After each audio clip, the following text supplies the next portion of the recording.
conflicto se define como una situación que está ligada a la interacción, sea entre dos o más sujetos, en el cual las partes tienen diferencias respecto a opiniones, creencias u objetivos que generan una confrontación entre sí. Eh, la estructura del conflicto está definida como ciclos conflictuales y este a su vez tiene dos dimensiones, tiempo e intensidad. El tiempo determina el desarrollo de las dinámicas conflictivas. Esto se refiere a mayor o menor uso de violencia. También tenemos unas escalas que nos definen pues este mayor o menor uso de violencia. La primera se llama escalada, donde aquí se da una expansión del conflicto. La segunda es la desescalada, que es la hostilidad y se disminuye el conflicto. Y el tercero es el estancamiento, el cual es la pérdida de interés por continuar con dicho conflicto. También tenemos una clasificación de conflicto entre intratables e imperecederos, donde los intratables tienen ciertas características como las que voy a nombrar a continuación. La primera es la prolongación. Aquí el conflicto llega a ser parte de la comprensión de la realidad de quienes lo viven o quienes lo integran. También está grados de violencia. Estos marcan las respuestas emocionales que se hacen pues colectivas. También la resolución del conflicto. Aquí no se presenta una resolución del conflicto debido a la prolongación del mismo. También tenemos lógica de costo-beneficio. Aquí las ganancias del oponente significan una amenaza y la pérdida del grupo significa su probable pues desintegración. Y también toda la vida y la atención de la comunidad se centra específicamente en dicho conflicto. El conflicto denominado como intratable también tiene una identidad, donde sus creencias colectivamente compartidas y necesidades particulares son de cada grupo.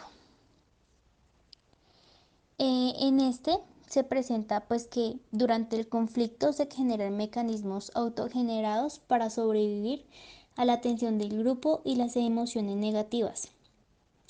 El sacrificio individual por el bienestar colectivo. La legitimidad de medios coherentes al fin de deshumanizar el grupo contrario. También tenemos una memoria colectiva, que son las tradiciones, saberes en función revictimizante.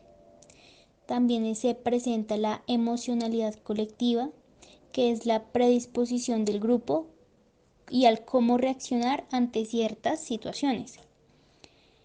El conflicto a su vez tiene ciertos componentes donde se comporta, que es el conflicto hecho de una fractura en el tiempo de la historia.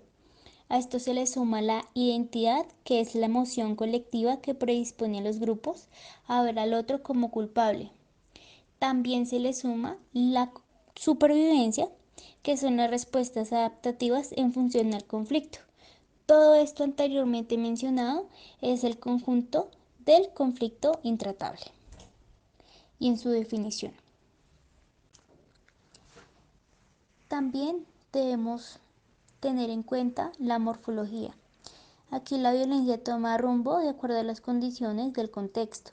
La hostilidad multidimensional provoca que cualquier interacción de los contrincantes se convierta en negativa y entre fase de escalamiento. El distanciamiento absoluto de los agentes que imposibilita el desarrollo de los espacios de interacción no conflictiva.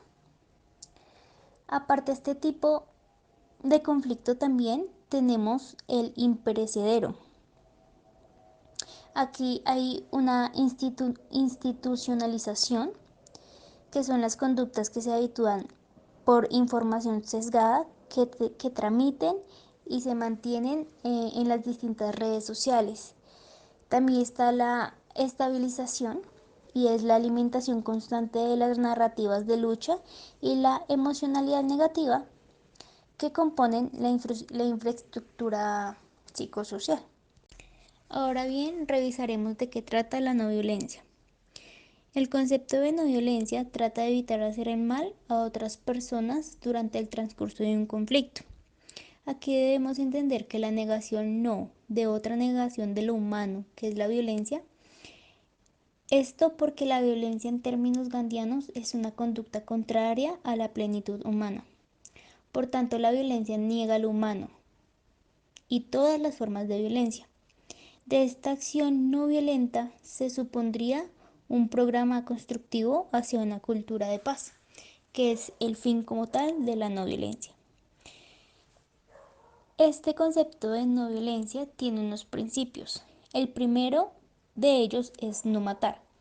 Esto con las excepciones del suicidio y la eutanasia, que es mantenerse y decidir libremente el matarse. Como segundo principio tenemos la búsqueda de la verdad, y esta lleva a cabo contemplar la verdad como una experiencia, es decir, como una búsqueda de lo faltante, cuyo vacío promete el no en lo absolutismo y la apertura a la experiencia de lo fiable. Como tercer principio tenemos el diálogo y la escucha activa. En este caso es la relación holística de completarse y respetarse con el otro, reconociéndose en seres dignos y capaces. También otro principio aparte es pensar de manera alterna y creativa. Es un acto supremo de confianza en la libertad humana, no poner fronteras a las ideas, a las capacidades y al pensamiento. También traemos a colación la íntima relación entre medios y fines. Esta es la convertibilidad de la idea gandiana que insista e insiste porque los medios sean directamente proporcionales en la valoración moral e efectividad. Eh, También es importante traer a colación la transformación no violenta de los conflictos. Y esta consiste en mantener un contacto con la contraparte, escuchar la otra parte y su verdad, para así generar una visión sin ruido de lo que está sucediendo en dicho conflicto.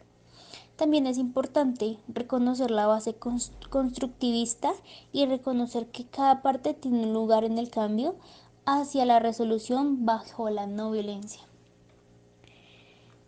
Hay algo muy importante que cabe resaltar, y es que lo que nos invita a la no violencia para la resolución de conflictos es a mantener un contacto con nuestro diferente y generar procesos de diálogo para así entender las distintas verdades que habitan en el medio del conflicto.